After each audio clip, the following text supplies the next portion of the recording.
I got my espresso and I'm ready to tell you about this mastermind retreat that I went on. This thing cost $50,000 per person. I didn't have to pay that. The cost was covered, but I learned some pretty amazing things that have kind of changed the way I think about my online business, things that are changing the way that I'm thinking about 2025 and beyond. And I think these things are going to really benefit you, especially if you have a content-based online business like what I have and what I teach people to do. And you teach how to do something online through content that leads to products like courses, membership sites, communities, coaching, consulting. If you do that, you're gonna wanna listen to this video because what's coming can either be something that is like a wave that you catch that takes you into the next phase of being able to build a business, make a lot of money, make a huge impact. Or if you miss the wave, I think there's something major to be lost if you miss it. And I feel an urgency to not only jump on this myself, but also tell you so that you're not left behind. So with that, let's dive into what I'm talking about. So I went to this place called Napa. If you've never been to Napa, Napa's pretty cool. And we did a 3-day mastermind retreat with Brendon Burchard. If you don't know who Brendan Burchard is, he mostly talks about confidence and high performance, and most of his work is in high performance coaching. But he's made about $100 million just on Kajabi alone, selling his products. So he knows a thing or two about marketing and about this type of business. He's done it. He's been very successful at it, and he trains people on it. And so we went to this mastermind where there was 8 of us plus Brendan and a couple of people who help run Kajabi. And we got to kind of mastermind style talk to Brendan and learn from him about what's going on in this industry. And I had 3 major takeaways from this event that, again, are so important I want to share with you. The first one has to do with AI. My relationship with AI has been somewhat reluctant, I will admit. It almost felt like an affront to those of us who have human-based online businesses where we have content and we teach people and we make a connection. And it's that connection that brings people in, helps them to know us, like us, and trust us so that they take us up on our lead magnet, get into our email funnel and buy our stuff. But it all starts with that kind of human connection and trust. And I saw AI largely as an affront to that, almost like it's taking something away. So I'm not a Luddite. I do not resist technology, but for some reason, AI was in this category where I was like, I don't know if I like it. Now, that doesn't mean I didn't use it. I used ChatGPT. Obviously, Kajabi, which I promote and recommend, has a lot of AI features built into it. And I use Opus Clip, which takes, a long form video and it repurposes it into a bunch of short form vertical videos for all the different platforms. And I was looking into other ways to use AI as well. And I don't know about you. Let me know in the comments, how have you used AI to this point? What are your thoughts on it? Do you trust it? Do you like it? Do you use it? Let me know. Let's talk about it. But what Brendan talked about was what's happening with AI and really generative AI and the type of AI that's coming out that is like so freaking smart and so reproducible and replicable that there's going to be this proliferation of content that is going to be so impossible for individuals like you and me to keep up with if we're not also using AI to help us in our creation of content. So here's what this means. There are entire accounts that like Meta is producing that are completely generated by AI. There's no human behind it. And what's going to happen is these accounts are going to become more common, and it's going to become more common for not just an account or two to exist, but thousands of accounts to exist with thousands of videos per account that are all completely and meticulously designed for the algorithm to keep you on platform. Because again, you have to understand, companies like Meta, Google, who owns YouTube, or Alphabet, who owns Google, who owns YouTube, what they care about is keeping people on platform. That's why they will pay for you to make videos, because if you make videos well, they get lots of clicks, get lots of play, keep people on platform, then they will reward you monetarily. But it's better if they can just do that themselves and keep people on platform. Like they use human creators because right now it's the best way to keep people on platform. But if AI could do it better, then they're just going to do that. This is not to like alarm those of us who make content. It's really an opportunity. And what the opportunity is that the same tools that they're using to create content that is going to really, really keep people watching and keep people listening are the same tools that's available for you and me. And those of us who have content-based online businesses can avail ourselves to these same tools to make our content better, to make it more appealing, to produce more of it. And that's really part of the key here, that there is not a single human being who can keep up with the proliferation of content that we're about to see. If you're relying on your ability to just make a video every week and then share it on the different platforms without any other strategy to reproduce yourself with AI, you are going to be outpaced by the machines. Like the robots are coming for you. Now, this was his take. I'm not saying that I'm completely convinced. I'm not saying that some of it might not have just been hyperbole to kind of like light a fire under us, because it did for sure do that. But here's what I do know. I definitely don't want to risk it. I want to at least be on the cutting edge of like what's happening so that at least I'm not blindsided by it. Because there's two parts of this. There is the AI and then there's art, okay? Art is what I love. Art is the human element. And he said what happens is if you fully embrace the AI, it actually frees you up to do your art. Whereas if you don't do the AI, your art's going to be overtaken, no one's going to see it, and you're going to be exhausted trying to keep your art in front of people. And by art, what I mean is you, like the thing that you create, the content, the way that you teach, your niche. What we do is online business. If you're my normal audience, what you're trying to do is build a business teaching the thing that you know. And by the way, lanesebring.com/workshop is my turn what you know into dough workshop. I'll show you how to take what you know, make content about it that leads people to your email list, brings them through your funnel, and then sells them your products. I'll show you how to put all of that together in this free workshop. It's on demand. You can watch it right now. It's called Turn What You Know Into Dough, and it's at lanesebring.com/workshop.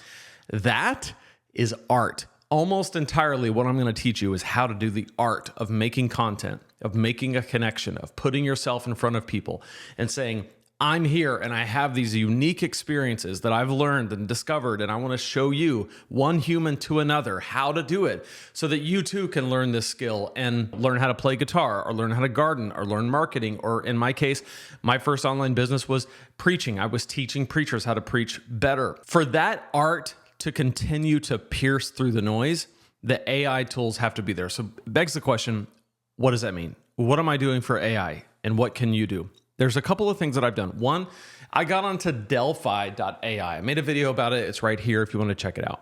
Delphi is a way to clone yourself. It's a tool where you give it all the content you've ever made, the courses you've made, written content, video content, social media posts, and it learns you, learns your voice, learns the way you think, learns the way you talk. And it can be in places that you are not and respond for you and interact with your customers or with your audience when you are not even there.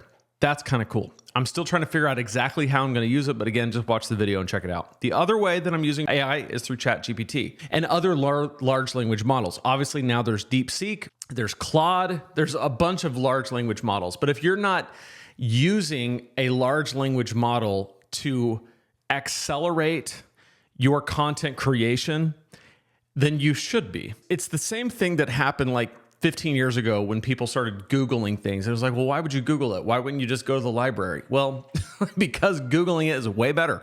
Well, now that's kind of what ChatGPT is. That's what large language models are. It's like, why would you Google this when you could just go to ChatGPT and figure it out way, way faster? When it comes to like content creation, what I like to do with that is if I have an idea for a video and I'm going to call it such and such thing, I would go to ChatGPT and I'll put in, give me 10 other video titles that might do better than this. Or I can take my transcript from my video, put it into ChatGPT and say, make a blog post out of this, an email that I can send to my audience, and a LinkedIn post from this. And it'll just spit it out. And then built into Kajabi are also tools that do this. lanesebring.com/Kajabi if you want to try that out, 30-day free trial plus my bonuses. But Kajabi has a lot of this built in. The other thing that I use is vidIQ on YouTube, and it has a ton of this stuff built in as well. So we're going to start to see AI built into a lot of the things that we're doing, and it's already kind of like that. But if you're not using these things, then it makes a lot of sense to start. The other one is a tool called Opus Clip. I made a video about it. You can check that video out right there. And it just takes your long form and makes short form videos out of it and then distributes them to all the platforms. So rather than you doing it in a very manual process of editing, downloading, uploading, sharing, posting, it'll just do it for you and it's much quicker. So everything that I just described to you keeps the human element in it, with the exception of Delphi. Delphi is the only thing that kind of just removes the human element. Like once it knows you, you're removed from it and it can do a lot for you. Everything else are just tools that help you do your work. All of it is going to become very, very important moving forward. So that was my first takeaway. And my question for you is, does that scare you? Do you believe it? Do you think there's anything to it? Are you going to change anything? I'd love to hear from you in the comments. Second takeaway that he said was, because of the way things are going, information has already been very ubiquitous, but it's going to become even more ubiquitous as we go along. And so if you're in this type of business and you're just an information retailer, in other words, you are just someone who is a repository of information, that's going to become even less valuable than it's ever been. My argument has always been this, and this remains the same. Again, I'm going to tell you kind of where I've landed with this. My argument has always been that the reason why people pay for courses is because they're not paying for information, they're paying for aggregation. They're paying for the fact that you went out, collected all this experience and information and data, you distilled it into the simplest, clearest, quickest path for someone to go down, and people will pay for that information, even though they could go out and get all that information for free. The difference with AI is that in a lot of cases, they can go get the path themselves, right? There's a shortcut without the human that they can just go get, and that is going to make a difference. But what will be on your side is that if you will not just be an information retailer, but a leader, that makes a difference. So he said, you have to lead your audience. And this is something that I have not really done in the way that he described. He described it this way. He said, you have to be the one to say to your audience, hey, everyone else is doing this because it's easy, but you do what's hard and you're going to do this. And that's why you are going to succeed. I have been way too eager to give you an out, you who are watching this, because in my mind, I'm like, hey, if I present it, if you want to do it, great. If you don't want to do it, great. And it's not that I don't care, it's that I don't want to be pushy. What he was saying is that you almost have to be the one to say, you want to change your life, you should change your life. Unlike most people, you're the one who will, so go do it. And it's deeper than that. It's not just that. It's way deeper than that, but that is a big, big part of leading your audience. So my encouragement to you would be, lead your audience. Figure out what is it that when you speak to your audience, how can you lead them and not just share information with them? Because again, information is less valuable than it's ever been, but leadership is always, always needed.